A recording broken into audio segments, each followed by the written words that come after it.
Eu, com 27 anos de idade, assumi a presidência do Esporte Clube Vitória, e um clube que estava quebrado, devendo na época, no final de 87, 4 milhões e meio de dólares. Naquela época? Naquela época, que deve ser o quê? 10, 12 milhões de dólares hoje. Eu consegui quitar tudo em 11 meses.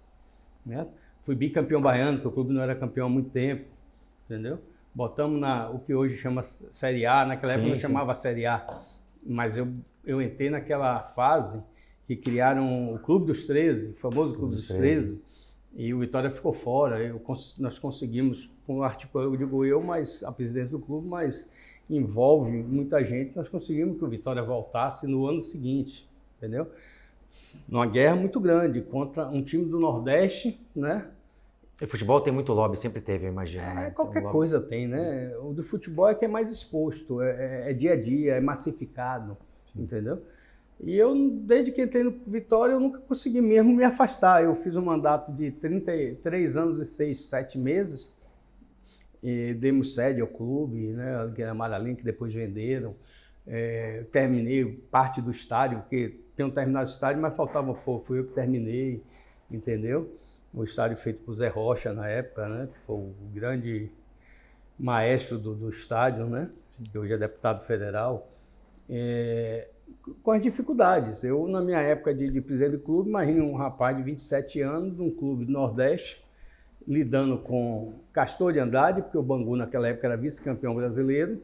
Castor de Andrade era o representante do Bangu na CBF, ele que ia. Emil Pinheiro, do Botafogo, o outro bicheiro. Márcio Braga, do Flamengo. Aidar, o Clube dos 13. Paulo Maracajá. Né? Na era, pessoas bem mais velhas, já com mais... Eu na Bia Bichedi.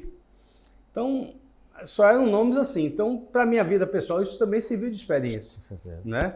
Eu fiz uma negociação, eu vendi um jogador pro Bangu. Eu fui na Fortaleza de Dr. Castor, doutor, porque ele dizia que era advogado, não sou eu que ia contestar ele. Né? Então, eu fui dentro da Fortaleza dele, para negociar o jogador, recebi dinheiro dentro do pagamento dentro da Fortaleza dele.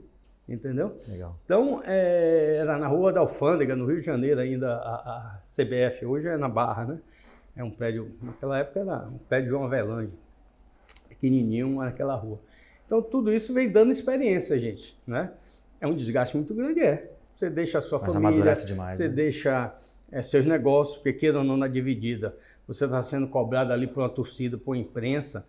Na hora, como eu me considero uma pessoa responsável, sempre atendia a parte do futebol. Só vê o Palmeiras agora, né? Hein? Só vê o Palmeiras agora, que picharam todo lá a parte do... A torcida piorou muito por causa de negócio de rede social, né? Não existia essa cobrança assim. Você esperava meio-dia para ter uma cobrança. Hoje em dia é o dia todo. Quer dizer, o Palmeiras vem ganhando tudo nos últimos anos aí, porque vacilou agora... Picha o estádio, dão prejuízo, né? Porque é prejuízo ao clube, né? O clube vai ter que pagar para consertar ou pintar o que fizeram. Então, o nervo está muito à flor da pele em relação à cobrança em todo sentido, não só em futebol, não, em empresa, em tudo. Tudo, né? Então, o mundo está diferente, né? O mundo hoje está muito mais ágil, né? O que te fez assumir esse desafio, seu Ademar, e falar, vou encarar, assumir a presidência? Eu gosto de pepino. O Vitória na época estava quebrado, falou, vou assumir e vou resolver. Não tinha camisa. Eu assumi uma quarta-feira e jogava quinta contra o Ceará, no equivalente à Copa do Nordeste, que tinha na época, ou Copa do Brasil, não me lembro. E não tinha camisa para entrar em clube. Não tinha camisa. Eu fui nas lojas, porque não dava tempo de vir para comprar, para entrar em campo. Nós ganhamos esse jogo 2-0. Foi um dia de quinta-feira. Eu assumi quarta de noite. Quinta-feira era o jogo. Não tinha cadeira para eu sentar no gabinete. Quebraram tudo. Não tinha água para os jogadores beber. Não tinha armário para eles guardarem a roupa enquanto estavam treinando. Deixaram no campo assim, no chão. E eu sempre tive a filosofia que quem ganha jogo é jogador, quem ganha título é o presidente do clube. Porque para o time entrar em campo, tem muito mais coisa que apenas 2 jogadores. É igual um bloco carnaval. Para entrar no carnaval, o menor é a banda. Tem muita coisa por trás. Tem muito bastidor por trás. E futebol é muito mais, entendeu? E eu fui, ao jeitinho, fui arrumando, sofri uma pressão muito grande da imprensa, porque com 27 anos ninguém acreditava que eu fosse arrumar a casa. E dizia assim, ele só entende carnaval. Mas eu nunca fui de procurar a imprensa para dar entrevista, ou ele quisesse entrevista, me ligasse, entendeu? Nunca fui, não era vaidoso a esse ponto, né? Ao contrário da época que todo mundo queria dar entrevista, tinha as resenhas de meio-dia e de 6 horas, que era, a Bahia parava para assistir essas resenhas, né? Eu não, eu meio-dia estava trabalhando, então não atendia ninguém no meu escritório, só atendia na Toca do Leão, entendeu? Não misturava as coisas. Então, graças a Deus, 11 meses eu só tinha uma dívida na época com o Banco Econômico, que era a maior parte, que era 2.700.000 dólares. E na época, depois de uma negociação muito grande, né? Na época depois veio a ser ministro, o Dr. Rodolfo Torinho, que era Vitória, o Dr. Ângelo Vitória, eu consegui trocar a dívida por patrocínio. Os 2 milhões que era com vários, eu negociei tudo e paguei. Aí o patrocínio, essas 2.700 eu negociei para patrocinar. Então o Banco Econômico, na época tinha uma loja aqui de eletrodoméstico chamada J. Takeshita, de um japonês. Ele pagava um valor pequeno, mas muito útil para a gente. E aí, quando eu fechei, saiu e entrou o Banco Econômico. Ainda tem muita camisa aí com o Banco Econômico, o torcedor usando. Legal. E zerei o clube com 11 meses, assinei o acordo de quitação da dívida. Quando eu saí do clube, deixei naquela época que tinha passe preso de jogador, hoje não, hoje é contrato. Né? Mas você comprava o passe do jogador. Eu deixei 18 jogadores com passe preso ao Vitória, e no balanço final ele deixou, naquela época a inflação era muito alta, né? 90, Sarney ali, 84,32% de inflação, né? Eu deixei o clube com 14 mil dólares, porque a base era dólar naquela época. Era dólar. Deixei em caixa, montado o time, primeira divisão, pronto, bicampeão baiano, 14 mil dólares em caixa. E fui embora. No último dia, quando eu anunciei que ia embora, que assumiu outro presidente, que tinha sido meu diretor, eu morava com meu pai, né, que era solteiro, ali no Caminho das Aves. Um dia me chamam, quando eu chego na porta, tinha mais de 500 pessoas protestando contra a minha saída. E não queriam que eu saísse, mas eu não, para mim foi radical. Não é vida. Você não tem sábado, não tem domingo, não tem de noite, não tem feriado. 6 horas da manhã a imprensa liga para você para saber o que é, para ali 7 horas entrevistar, 6 horas a nego liga, aí você grava a minha entrevista, depois tem que dizer assim, como eles vão passar a entrevista meio-dia de noite, diz, olha, você agora vai dizer bom dia, depois eu vou gravar boa noite. Mas passava a mesma entrevista, entendeu? Você tinha programas que iam até 11 horas da noite, meia-noite, você chegava cansado, tinha que dar entrevista, tem mesmo que a função exige que você faça isso, né?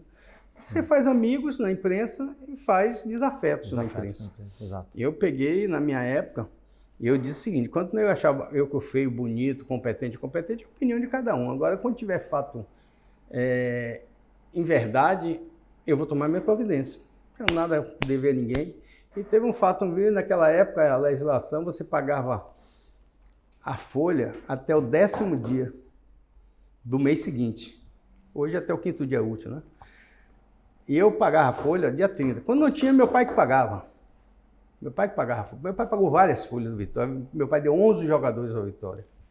Eu comprava, não tinha dinheiro, ele dava o dinheiro e pagava. E nunca recebemos de volta.